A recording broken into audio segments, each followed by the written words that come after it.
Okay, well, we're going to go ahead and get started. My name is Rachel Hauk. I'm the Director of Hospital Development for LifeCenter. And first of all, I just want to welcome everyone to today's roundtable, and thank you so much for giving us an hour of your time today. Today is really all about celebration and really acknowledging the good work that this team together has done over the course of the last year. And just a little spoiler, there's a lot to celebrate and a lot to be thankful for from all of you. So we'll go ahead and move into reviewing our agenda. I kind of slid past that slide where we normally do a Connect to Purpose, because we are really lucky today to have an in-person Connect to Purpose speaker, which I think we'll all get a lot out of. We also have our President and CEO, Santok Gill, who's joining us, who's also going to share a message of appreciation and gratitude to all of you. And then we'll review the key initiatives that we have worked together on over the last year and look at how we've progressed on that. And then we're looking forward to getting a little bit of feedback from all of you on how we can be more effective in the new year and how we can make sure that the programming that we're offering and the partnership that we have is most valuable to everyone on the call, and then looking towards next year, what's next. Before we get into all of that, though, I want to introduce Anna Espinosa. She is the sister of a donor, and she has graciously agreed to join us today and share her story and the impact donation has had for her and her family. So Anna. Hello. So again, my name is Anna Espinosa. I am the oldest, well, not oldest, besides myself. My dad had 3 other children. They're the oldest, but from my immediate family, I am the oldest to my brother, Antonio Espinosa, as you see there in the pictures. So I'm going to go ahead and get started. And again, it's a complete honor to be on this platform and share my story. So Antonio was my younger brother, whom I loved very much. He was very caring and loving person with a heart of gold. He was wonderful. He was a wonderful friend among everyone. He enjoyed spending time with family as well as friends that he considered close to him. It was one of the best qualities that I loved about him, is how close he was to everyone in his life. He was there for you, whether it was to lend a listening ear, or your problems or troubles you were dealing with on, or the person that was there to take you in at the time of hardship or need. He was everyone's rock. As soon as you were friends with him, it was like you've been long life friends, even though you might have only met him. My brother was living with me and his 2 nephews. He helped me with my children while I attended college, and they would enjoy their uncle cooking for them and playing games with them. During the summer, we would love going out of town, up to the mountains or lakes to camp or sightsee, as well as visiting some of his favorite cousins up in the Seattle area. We would also barbecue with family as well. My brother cherished family time. One of the hardest decisions I had to do was make the choice to donate his organs, but I know it was the right decision. He was a loving and caring person when he was alive. Excuse me. I know if he was still here, he would have chosen this as well, since he had one of the biggest hearts I have ever known. I truly believe he is happy with the decision, especially after meeting some of the recipients. And I know I made the choice he would have wanted. Through LifeCenter, I was able to have the honor of meeting Joyce Becker. She received his double lung transplant. After some emails and phone calls, I was anxious to meet her. We met at a family event for Easter. It was a breathtaking moment and could not believe I was meeting her, but at the same time, felt connected that I was hugging my little brother again. I am a huge believer of organ donation after this life-changing event, and I will keep advocating more people to sign up to be organ donors, knowing that a piece of my beloved brother continues to live on is a feeling that I cannot explain it with words. I believe this heartbreaking experience has lit me like a candle that will keep burning to keep his legacy alive, and will keep advocating for organ donation and donors and recipients till the light burns out. Coming from a Hispanic background from which we were never really informed on organ donors, or really getting misinformation, I will do my best to help my family and friends from the same background understand how wonderful this could be in a heartbreaking time. At this time, I would like to give my gratitude to all of the wonderful staff at the hospital, from the amazing doctors to the amazing nurses who, through this dark time, helped us walk through the donation process. They became a small part of my family during this difficult time. Sincerely, Ana Espinoza.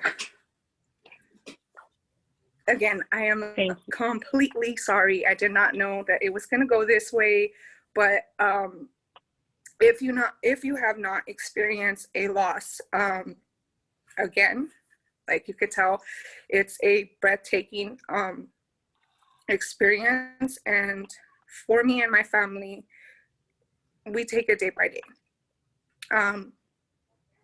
Obviously, being connected to Joyce makes this bittersweet experience a lot more smoother, because we're able to just kindly connect and share our experiences, both from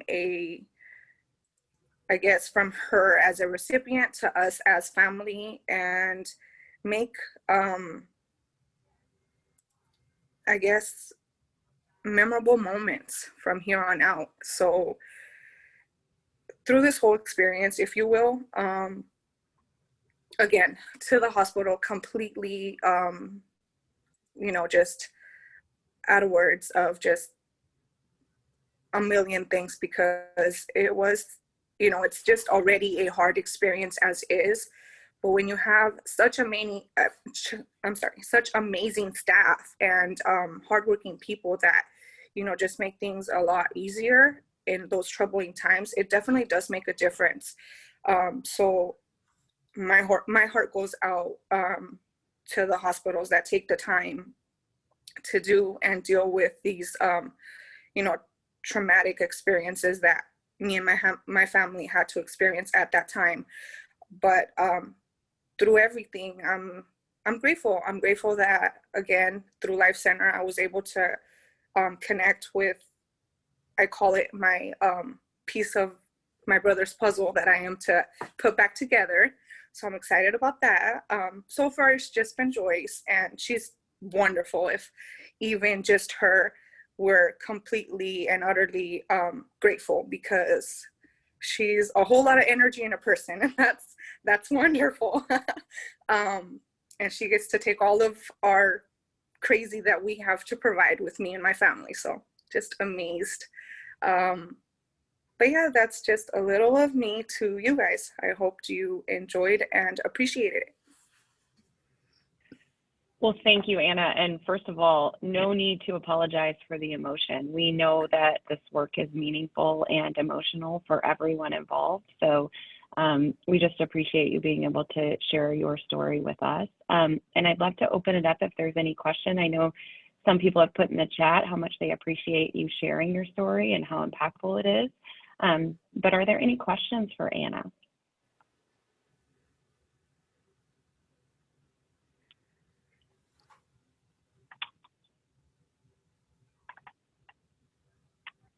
Well, thank you so much for being here. We are honored to do this work for people like you. So thank you so much. No, thank you guys. Like I said, none of it would have been possible if it wasn't for the hospital, the staff, people that take the time and just wear their hearts on their sleeve. This is, I feel like this is what it's all about. It's just, people connecting with people. Yes, well said. So, people connecting with people.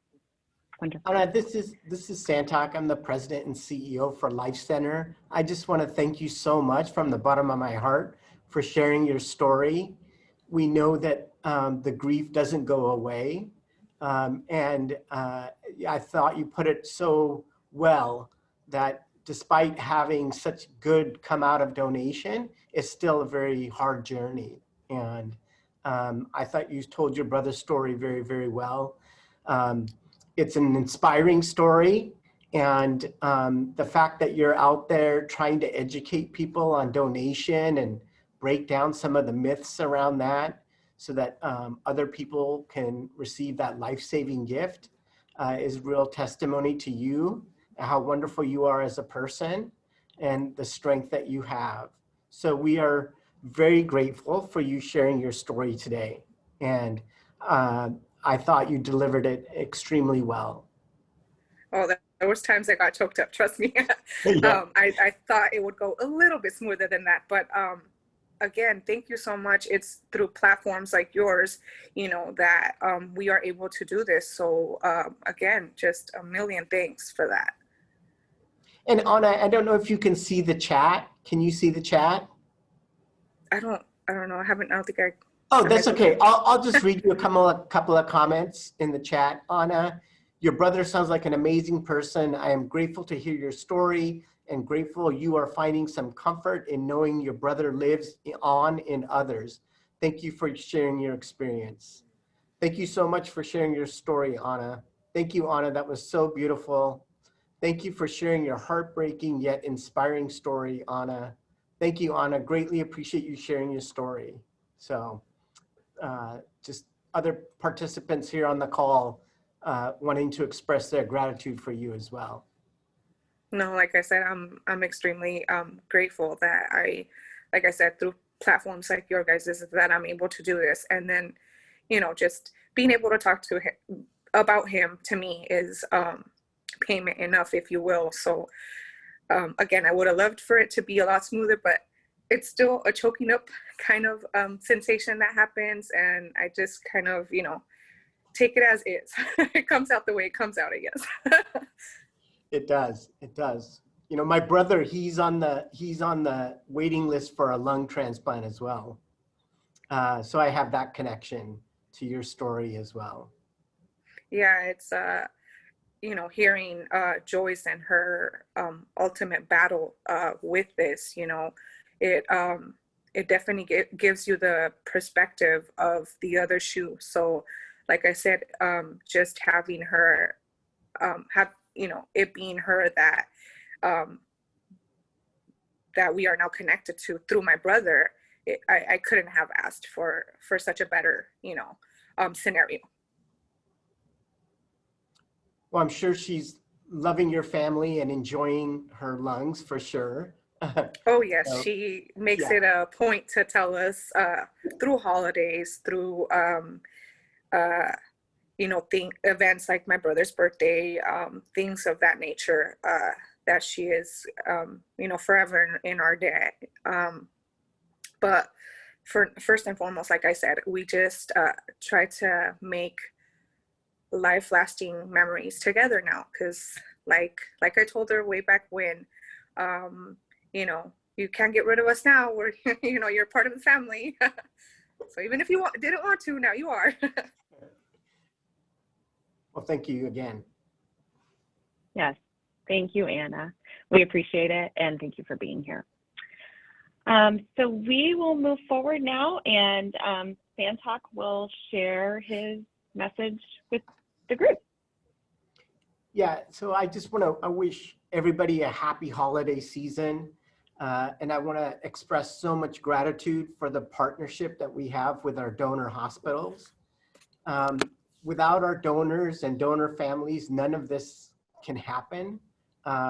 So we're extremely grateful for you joining in on the End the Wait campaign. There are still over 1,700 people on the wait list for our 5 transplant centers in our designated service area. So we know that the work doesn't stop until we can eliminate the wait list. And we are certainly about that every year, but in particular, very focused on that this year, next year, and the following year as well. So we are really wanting to improve our donation performance, and it requires this strong partnership with all of our donor hospitals. The hospitals have been through a lot, but boy, are we so grateful to you.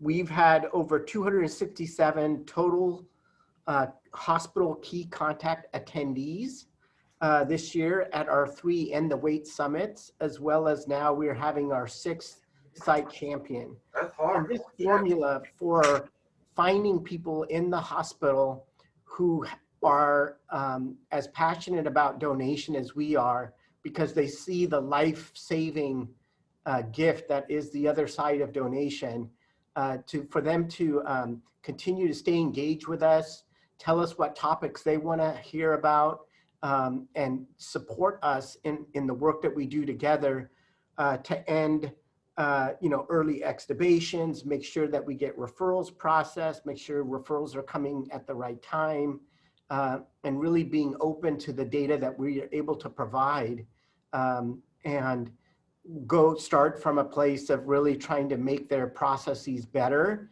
has been just a great experience. So, so no matter how you celebrate your holidays, I do wish you all a great, wonderful year end, and hopefully, an amazing new year. Especially for our team members in the hospital and the hospitals themselves, because I know there's been a lot of issues with capacity and burnout, and we want to recognize that you supported us through all of that. So thank you. Thank you, Santok. Appreciate that. And I just echo what he said. We really appreciate all the work in spite of all the challenges that we've seen over the last couple of years. It's not gone unnoticed, for sure. So we'll move into some of the metrics and statistics and work that we've done. But as Santok referenced, there are, as of December 1st, 2022, there's more than 1,700 patients waiting for life-saving organs in the 5 transplant centers in Washington State. And those are considered our local transplant centers. So that is why we chose those. But as he mentioned, more than 1,700 of our friends and neighbors are waiting for those organs. There's been 905 added to that waiting list so far in 2022. And 51 people have died waiting for those organs. And that number is significant. And we know that part of the goal of End the Wait is to actually eliminate the deaths on the waiting list. And we may not be able to do that nationwide, but we can certainly have an impact here in our local community.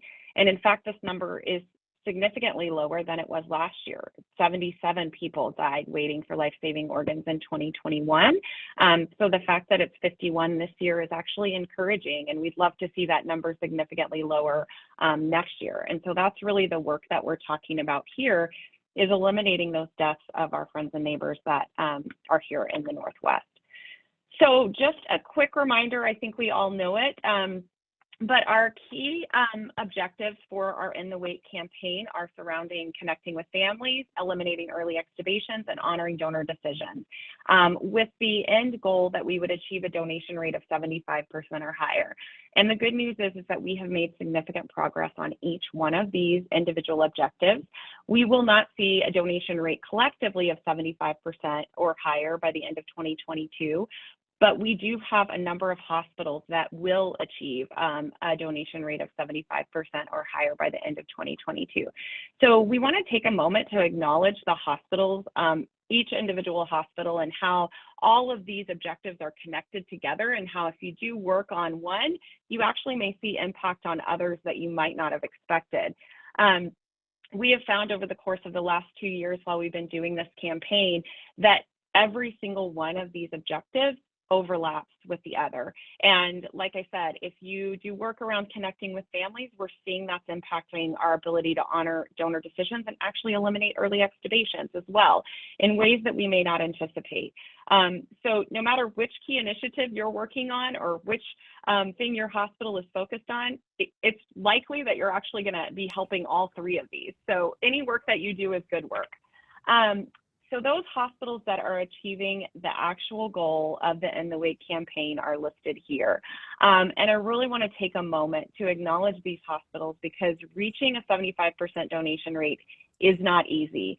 It requires a lot of commitment from the staff in terms of building processes that are repeatable, that can be implemented regardless of if it's a traveler or if it's a seasoned staff that's been there forever. And it really requires looking at processes at a high level to make those improvements. So really hearty congratulations to all of these hospitals who have done that work over the past year and really worked hard to achieve that goal that we set out at the beginning of the year. And we don't want to say that those hospitals that are close to this rate are not also doing really great work. These are hospitals that are achieving a donation rate between 65 and 75%. And I can say as the director, if we had every single hospital on this call between 65 and 70 and a few or 75 and a few above 75%, it's likely we would as a whole reach that 75% donation rate. So this is really amazing work as well. And there are some that are, just below that 65 that are very close to this level as well. So we know that everybody's kind of on their own trajectory, but really want to acknowledge those hospitals who have actually met or come very close to meeting the goal of the donation rate. So congratulations to all of you who have achieved that, and thank you so much for your commitment. So let's kind of break down each of the goals in terms of how we are doing. We're going to look at each one individually.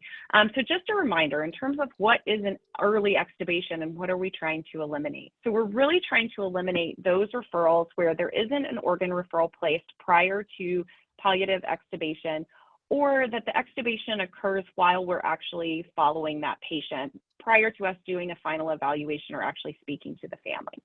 So our 2022 goal was to have the hospitals participating in the In the Wake campaign implement at least one key initiative that would be aimed at eliminating early extubation. So how is it going? Well, it's actually going really well. These are all of the hospitals who have implemented a key initiative aimed at eliminating early extubations. And you can see this list is long. And it's really impressive because, as Santok said, it is happening in spite of staffing challenges, in spite of capacity challenges, in spite of continued issues with the pandemic or residual issues with the pandemic. And so we really want to acknowledge this work that's happened here. And this is a list of the hospitals who have a key initiative in progress. So who have identified that this is kind of the key initiative we want to implement. They maybe have not gotten it all the way across the finish line yet, but they are on the track to implementing a key initiative aimed at early extubation. So how has this impacted our results? Well, the good news is that in just to orient you to this graph really quickly before I just dive into the data. So the far left-hand side is the LifeCenter donor service area. So this is our entire service area, all 4 states that we cover. And then you can see going across, it's the individual regions. And so you can see the orange line is the 2021 early extubation, and that's a ratio of early extubations to total referrals as a percentage. And the blue is the 2022. And so you can see in every single region, we've seen a significant or an impact in early extubations. Probably the biggest impact you can see is in Alaska, which has gone from 112 to 34. So that's a very big decrease in terms of early extubation. So great job to all of our partners in Alaska. But across the board, we've seen a lot of improvement, and we're very pleased with this improvement. However, as we go into 2023, we'll continue to look at this because obviously we still have 459 early extubations that occurred across our service area. And that did result in some missed donation opportunities. So what I would encourage you is if you have a key initiative, work to refine it to make it more effective. If you haven't yet implemented one, take that next step to get it across the finish line. And if you've not yet identified what a key initiative might be, begin to explore. There's a lot of partners here who have had success. We're going to hear from one here in just a moment that would be more than willing to provide more information about what they've done, what they've learned, and we're happy to kind of facilitate those conversations as LifeCenter. I do want to take a moment to acknowledge the 3 hospitals in our entire service area who have not had one early extubation the entire year. And that is truly a very impressive feat.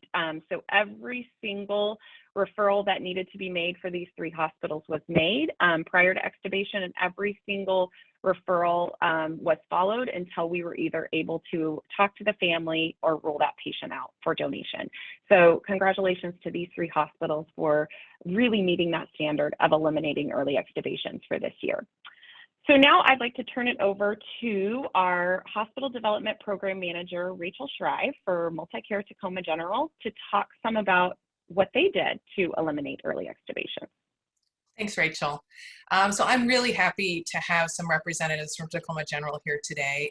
It's one of the busiest hospitals in our service area. They have a lot of trauma patients. They have multiple ICU units with, patients vented throughout the hospital in different towers. And so just with the level of activity over the last couple of years, they've really had a relatively low timely referral rate and a relatively high rate of missed donation early extubations, which was, last year around 15%, but it has actually shown great progress this year, and their early extubation rate has dropped down to about 10%, so pretty significant. Go ahead and go to the next slide, Rachel. So in addition to spending a huge amount of time following up on, referral variances and having meetings, they had 3 early extubations that had to be kind of investigated and go through the missed opportunity corrective action process over the past couple years. We decided to look into these long-term initiatives, but then we identified that the CVICU actually was the one unit that was having maybe the biggest gap, I guess, and the most difficult challenges. So I have Sarah Botts with me today, and she's the assistant nurse manager on that CVICU. And one of the things I'm really proud of with Tacoma General is that this unit that had struggled so much to be compliant over the last couple of years elected to make this their core competency. They voted on it and decided that they were going to really improve their donation outcomes. And as you can see, for the first 10 months in 2022, they now have an 87% timely referral rate, and their extubation process error rate has dropped from 19% last year to 4% this year. So really, really impressive outcomes. In Q2, they started to kind of implement some smaller key initiatives, not the larger one, the extubation timeout checklist we were talking about for the whole hospital. But Sarah, if you wouldn't mind, I'd love to hear a little bit about how your team decided to take this on, and really quickly, a couple of the things that were implemented and how you keep your team motivated. Rachel, thank you so much, and thank you for having me here today. This is something that I also feel very passionately about, so I'm just so honored to be here, and I'm so proud of the work the nurses have done and the growth that we've had in our unit. I believe, Rachel, it was about a year and a half ago that you first brought this to our attention. We lacked awareness. We had no idea how poorly we were doing, and we lacked education. Our nurses, with the COVID turnover, as everyone on this call will know, we had nurses cycling through our units, we had travelers, we had new nurses, we had to grow ICU nurses in a matter of weeks to care for this huge population that we had. And we let our education slide on organ donation. So once this was brought to our attention, we knew we had to do something about it. So right away, something that we implemented was monthly touch bases with Rachel, our associate chief nurse executive, and our nurse manager and myself. Met frequently with Rachel, asked for tips, asked for advice, and we rolled out this great plan. We met with our shared leadership and we just put the data out there. This is where we are. This is where we need to be. How can we get there? And again, the nurses, as soon as it was brought to their attention, they thought, oh my goodness, this is something we need to do. So this year we did choose organ donation referral process as our department-driven competency, as Rachel mentioned. So that is a big thank you to our frontline nurse leaders. So some of the things that we did, we had Rachel come to our all staff mandatory meeting and show us the numbers and talk to us about how we can do correct, what is the correct timing, what is the correct process for making a referral, provide that education for us, and give transparent data of where we are or where we were at that time. Then we had several lunch and learns or meet and greets where we continued the education, answered the nurses' questions were able to be answered by Rachel and other staff members. And we did something really interesting and fun. We did a Donate Life Spirit Week, and we did a Blue and Green Day. So every day during that Spirit Week, we posted fun facts and memes on our team Facebook site. We had activities and education material. We did games. We had crossword puzzles, and we just bombarded the team with facts and information and brought to their attention how important this is. That was one of our big kickoffs. Otherwise, we did weekly updates. We did chart reviews. We did huddles. We did practice alerts from our and then our sister unit at Good Samaritan had rolled out this really great extubation checklist for their charge nurses that they went through to determine whether or not it was appropriate to extubate a patient, or had we checked all the boxes, had we done all of the things that we needed to do. And we adapted that and implemented that for our team in CVICU as well. And that is the main focus of what our shared leadership chose to work on as their department-driven competency, checking the boxes, making sure doing that one last cross-check to make sure that we're not missing any opportunities. So, and as you saw, we have had phenomenal changes. Again, this is the nurses' work. I cannot even tell you how proud I am of them and how well that they've done with this and just embrace this. And I could cry when I see that our extubation error dropped from 19% to 4% in 1 year, and our timely referral rate increased from 52% to 87% in 1 year. That's very moving to me. Thank you. Sarah, it's very moving to me that you guys took this on and took it so seriously. And I'll comment that it can be even hard to do this because your unit doesn't see a lot of donation activity. However, because you don't see it that often, when you see it once, you sure don't want to miss that opportunity, right? And I'll share some other things is, just really helping nurses to identify that early referral criteria. So I think that's something else that you guys focus on. And thank you so much. And if you'll go to the next slide, Rachel. I wanted to show you that not only did their unit show a significant increase, and again, they are not the most active unit when it comes to referral activity. The neurotrauma unit is extremely busy as well, but you can see since we started really working on awareness and implementing these scripts at rounding with physicians to kind of identify when LifeCenter needs to be called, and really involving RTs and thinking about, could we expand this extubation checklist throughout the hospital to all the units, you can see that our early extubations have dropped hospital-wide pretty significantly. So again, they've gone from double digits now to just about 10%.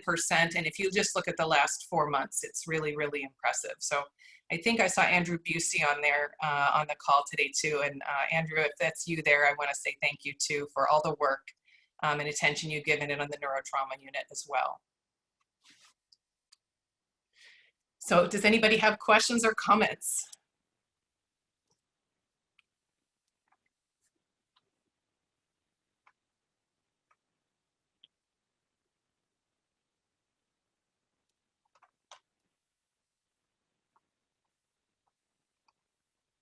All right. Well, I can't actually see the chat, so if you see any questions in the chat, let me know. But if not, we'll move forward.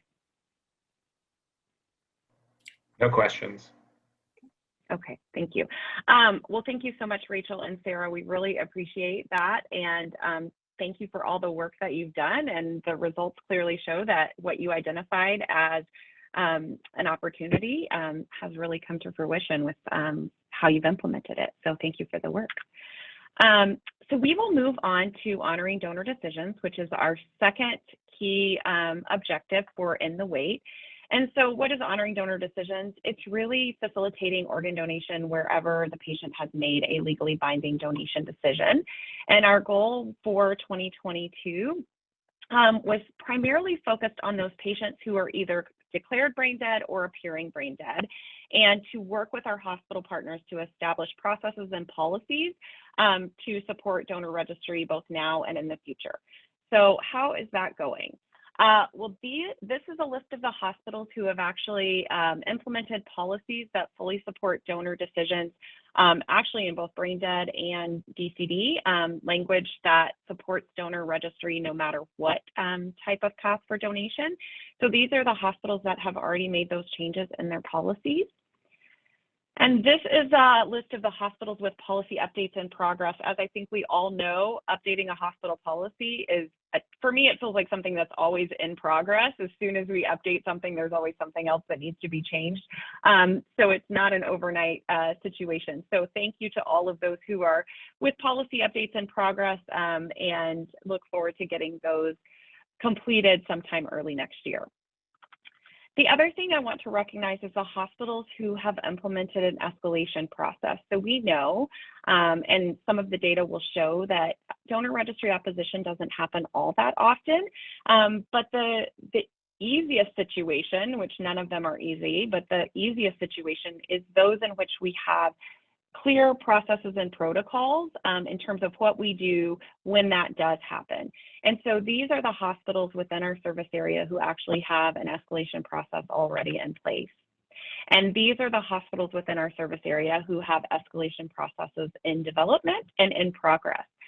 So again, a lot of support for this work, a lot of effort across our entire service area to ensure that we have these policies and escalation protocols in place to hopefully make these situations where donor registry opposition happens a little bit easier for the staff on site, for the families, and for everyone involved in the process. So how are we doing in terms of honoring donor decisions? So this graph is based on region, and you can see it's divided out into the type of donation. So the blue is the registered declared brain dead opposition. The orange is the registered appears brain dead opposition. And the gray is the registered DCD opposition. So as I mentioned, we were really focusing on the first two, for this year. So you can actually see those numbers are quite small. And our biggest opportunity, as we'll discuss going into next year, is really those gray boxes. But across the board, you can see that actually the percentage of the opposition rate is relatively small. And I believe for those of you who attended the roundtable in September, we started to share some data that not all of these are registered opposition. Some of it is in opposition to the timing, and we'll get into more details on that. But we are doing many, many things to try to prevent and to lower that percentage of opposition across the board. So this is our percentages for total registered oppositions. Blue is 2021, orange is 2022. And you can see for the first 2 quarters, we were pretty much tracking on the same trajectory. And then in Q3, you see that separation from 2021 to 2022 begin to happen. And we believe that that is because we implemented the standardized process on how we approach those areflexic patients with help from many of you. And then also we started in mid Q3 doing a lot of work around our timely connections with families, which we'll get into later, but we believe that both of those have really had an impact in the lines separating more obviously towards the second half of this year. So I really want to just spend a moment here on this registered appears brain dead. So in 2021, we had 15 patients who were registered patients. They appeared brain dead at the time of extubation, and they did not go on to be declared or to become donors. And you can see this year we've had 4. And there's a big separation in these lines. And that was really our focus of this year, because we wanted to take a stepwise approach in terms of honoring more donor decisions. And it's clear that that worked, that we've gone from 15 patients to 4. So the rest of that bar went on to be declared, went on to have their decisions honored, and went on to save lives. And we do know that work wasn't necessarily always easy, but it certainly supported the work that we were trying to achieve. And I want to call out DCD. As you all know, we talked about in October. We'll talk more early next year about our approach to register DCD. Again, you can see the same thing we were seeing with the overall donor registry opposition graph, the first one I showed. The first 2 quarters were actually appearing worse, in fact, than last year. And then you start to see these 2 lines diverge for Q3 and Q4. And again, we believe in what we're seeing is that those timely connections with families are having probably the most impact on those registered DCD patients. When we were doing our analysis in September and October, we were learning that it wasn't that the families were actually opposed to donation. In many, many cases, they wanted it. We were just talking to them at the wrong time. So we'll get into more details about that. But before that, I want to acknowledge all of the hospitals who have actually met the standard. And we're just looking at hospitals who actually had a potential registered donor. So if you are at a hospital who you didn't have any registered donors, then you would not appear on this list because you really didn't have the opportunity to honor any donor decisions. But this is a list of all of the hospitals who had the opportunity to honor registered donors, and actually we facilitated donation in all cases. And I really do want to call out Skagit Valley here because they only had 3 donation potential this entire year, and 2 of them were donor registry oppositions that appeared areflexic. And they worked tirelessly with us over the course of those 2 cases to make that happen. And so it wasn't easy. As many of you who attended some of our roundtables, I think Skagit spoke at the July roundtable about their experience.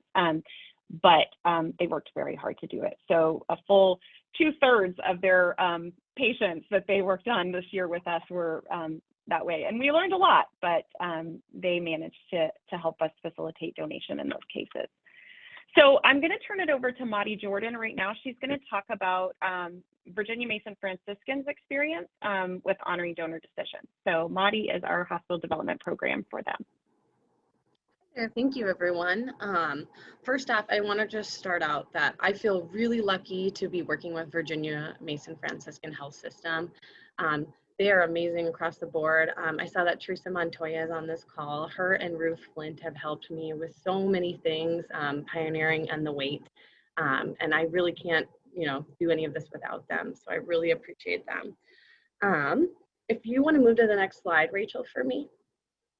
Thank you. This is just a little timeline. So I'm going to talk about how they have been doing such amazing work around honoring donor decisions being a system. So in 2020, and we have a really good practice here of always checking in on the policy and making sure it's up to date. And so we do yearly check-ins and just look it over. That's something I'm always doing and checking in with them about. So we did the policy in 2020, and then in 2021 we checked over it one more time, and we were searching for adding a little bit stronger language around honoring donor decisions, which it was added to it then. And then what happened in 2022, we ended up having a donor registry opposition that occurred at St. Francis in March. This was a 44-year-old patient, and the family was very adamant that they did not want to move forward with donation. And the first thing that happened was I got a call from the ICU manager, Julie Reynolds, and we had a very close relationship, and we started talking through what was going on. And even though this case in the end didn't end up moving forward, a lot of amazing things came out of this. We had increased communication across the board. The medical director for St. Francis, Dr. Candesami, who also stands in at many of the other hospitals and serves as a physician there, as well as Dr. Kallstrom, who works across the board at all the Virginia Mason Franciscan Health hospitals, got very involved and helped schedule meetings with nursing leadership and physician leadership. And so we really were able to get the word out across the board to a lot of our hospitals and able to kind of come to a conclusion about honoring donor decisions and just making sure that, slowing this process down is really important, having these conversations, giving space and time to this family to come to an understanding and readiness. I was just really impressed across the board with how well this worked. And then in June of 2022 at St. Anthony, we ended up having another donor registry opposition. And once again, I was really impressed with the ICU manager, Terry Petroff. She called me right away and was like, Madi, I already heard about St. Francis. I'm already aware of what was going on. Here's what I'm thinking we should do. And she was just so helpful and so communicative, got her director involved, like corresponded with our team. It almost was like a beautiful orchestrated dance, just because we were all prepared, we were all ready, and we gave that family lots of space and time to come through the readiness. And then the cool part is we were able to facilitate a quicker timeline, because in the end, that was just what that family really needed, was us to be able to speed up the process for them.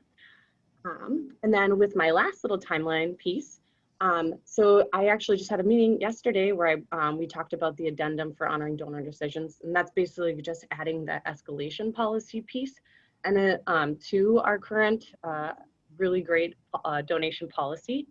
And so that's something that's in the works, and we're going to be taking on, me and Leah Chapman at St. Joe's, because she'll do the edits, and then Teresa and Ruth will help me vet it through everybody else after that. So I'm really, really proud of them, and they really care about honoring all donor decisions. And I also, a little shout out, they also have been working really hard at executing our comfort care order set to eliminate early extubations as well. So I feel really lucky to work with such a dedicated hospital team.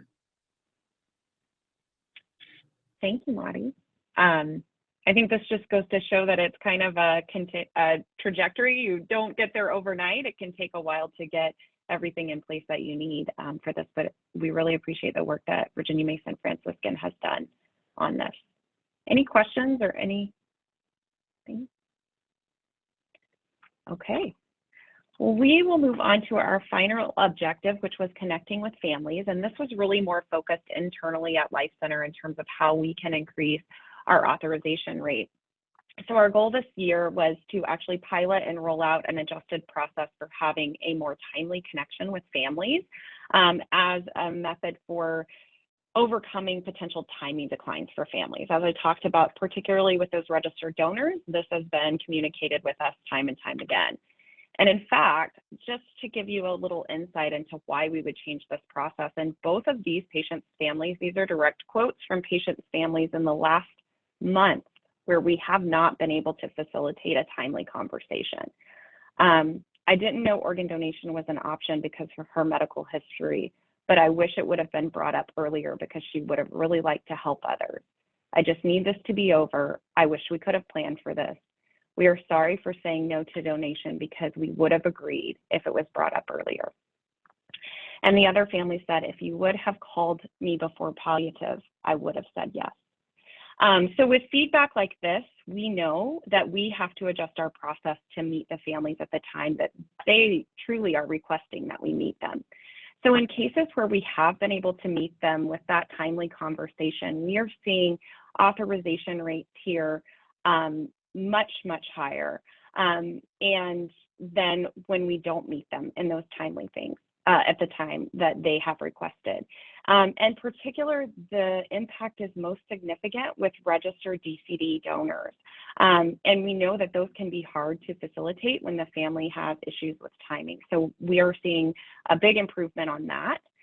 We are also seeing the goal was to lower the timing decline. So you can see those last 4 months, significantly lower percentages of families expressing that timing is the reason that we aren't moving forward.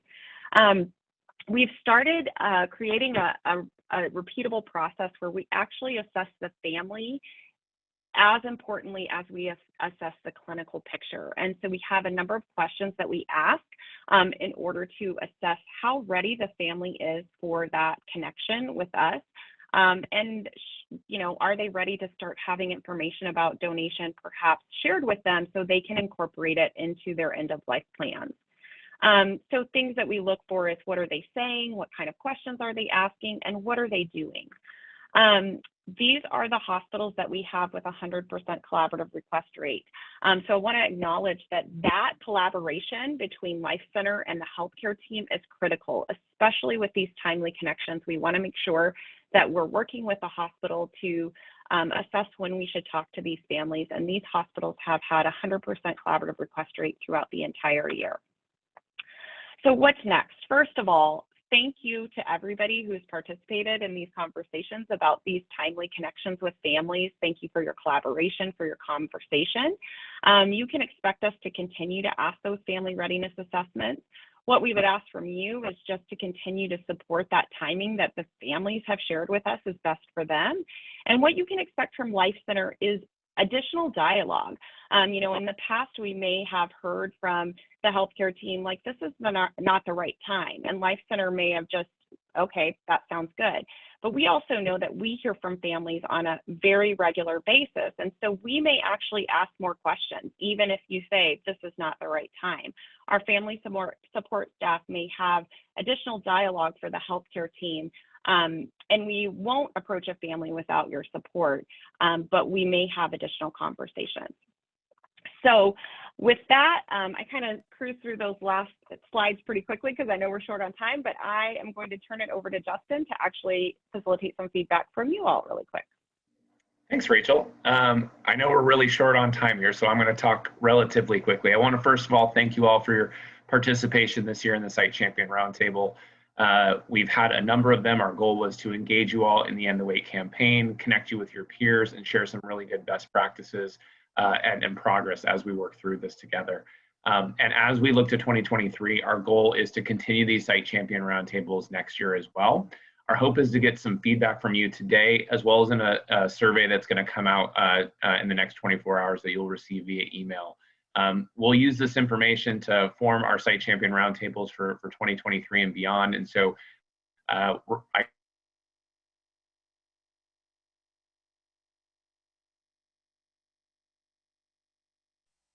just a little fun question to get people answering. If you're on the phone, you may not be able to answer, but if you're on, it should be a multiple choice option that you're able to do. So you can go to the first poll question, Reese.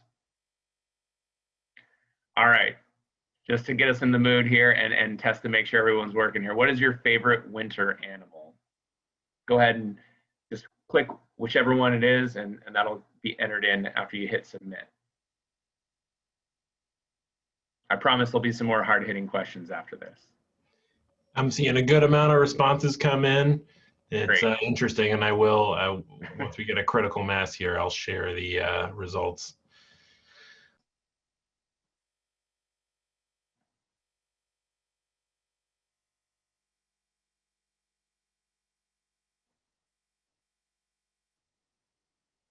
righty, where are we at? I think we're at a good point. I will share this now.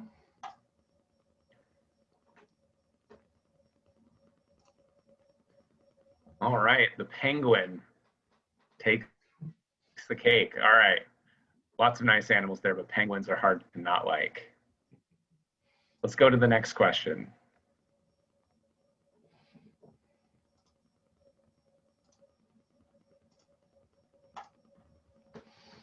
All right, so for question 1 here, how confident are you about being able to implement a new process in your hospital to reduce or eliminate early extubations?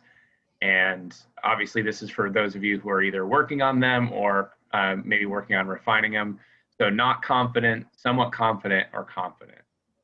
The next question on here, which you can fill these out as you go, it looks like, is how confident are you in the success of this new process to reduce or eliminate early extubations in your facility? Again, not confident, somewhat confident, or confident.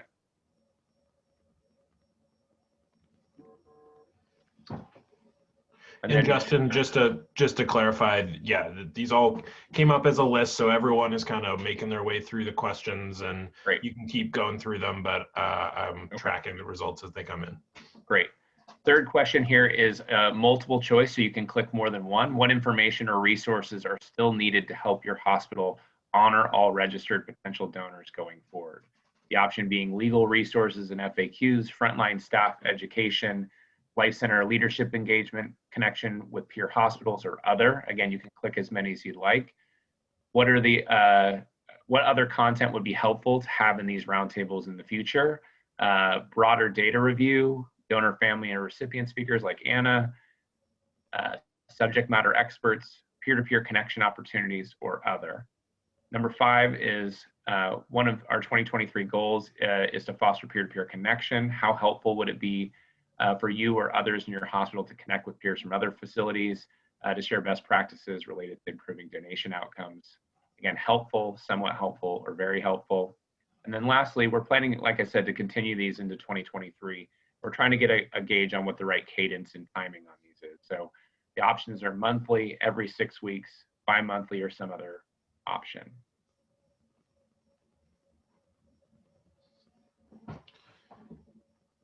I'd say we have probably about half of the amount of folks who keeps going up, get a new person every couple seconds here. So we're about maybe 2/3 of the people that participated in that first poll. So I'm going to give it another little bit here to make sure we collect all these results, and then I will share it. I do want to call out that we're just about at time. So for those of you who need to drop off, that's fine, and we'll collect this data. We are going to have a quick, just little discussion. And if anyone would like to add additional input on these questions, while we're doing that, I'll work ahead a little bit too and plug our next roundtable is going to be on February 9th. It's going to be discussing honoring donor decisions in the scenario or the pathway for donation after circulatory death.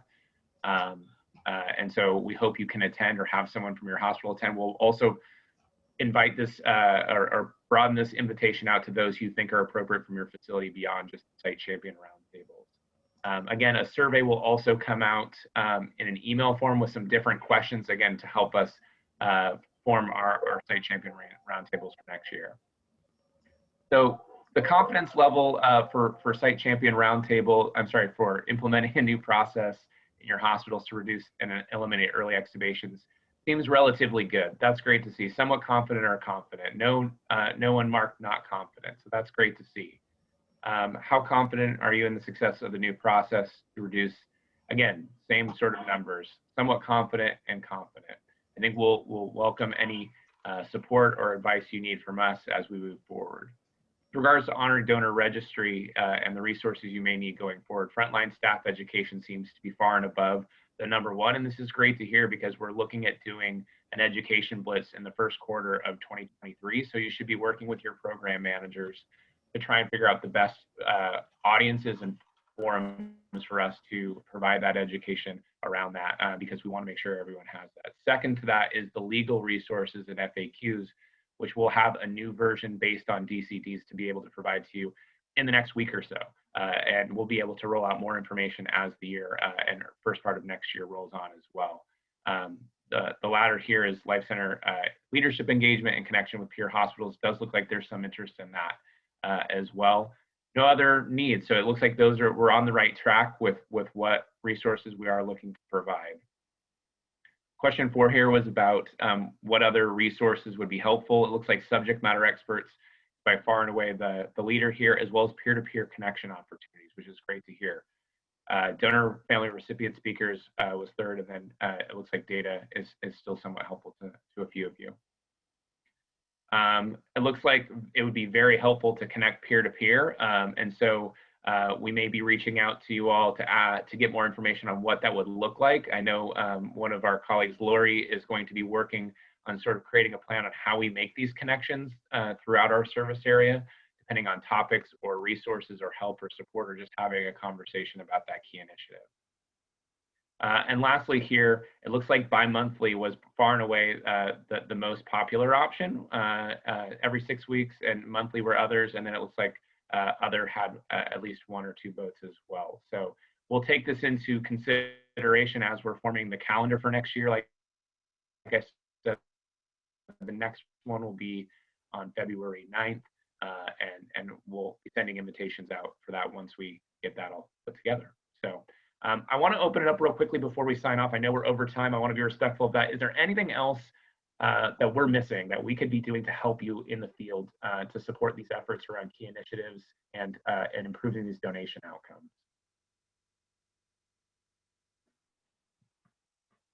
I know we've dropped off in attendance a little bit, so I'm sure people are having to run to next meetings, but if you have anything, please let me know. If not, I just want to take a last moment to thank you all for your participation and engagement, and wish you all a happy new year. We look forward to working with you guys into 2023 and beyond on all of these key initiatives. So thank you all for your time and for coming today. Have a great day.